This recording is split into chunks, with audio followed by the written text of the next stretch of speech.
Sa dilim ng lumang bodega, natagpuan ni Lian ang isang antigong manika, maputla, may basag na pisngi, at tila nakangiti ng may lihim.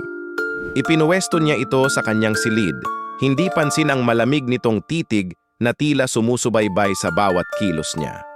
Kinagabihan, nagising siya sa mahihinang bulong na parang nagmumula sa sulok ng kwarto, kasabay ng kakaibang amoy ng agnas na unti-unting pumuno sa hangin. Sa gilid ng kama, nandoon ang manika, mas malaki, mas madumi, at tila gumagalaw ang mga daliri nito ng dahan-dahan.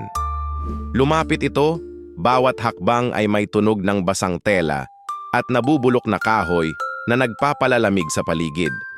Unti-unting nanghina si Lian, parang hinihigop ng manika ang kanyang lakas at hininga.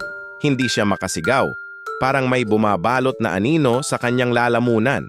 Habang nilulunod siya ng dilim, napansin niyang lumalago ang manika, nagkakaroon ng bagong balat, buhok, at kuko na tila buhay na buhay. Sa huling saglit ng kanyang huwisyo, nakita niya ang sariling mukha na unti-unting lumalapat sa katawan ng manika, napipilitan sa ngiting hindi niya mabago. Kinabukasan, nakita ng kanyang ina ang manika, mas malaki, mas buhay, at tila may bagong ngiti na puno ng kasamaan. Si Lian ay wala na, ngunit ang manika ay patuloy na lumalaki, naghihintay ng susunod na biktima na kanyang sasakupin.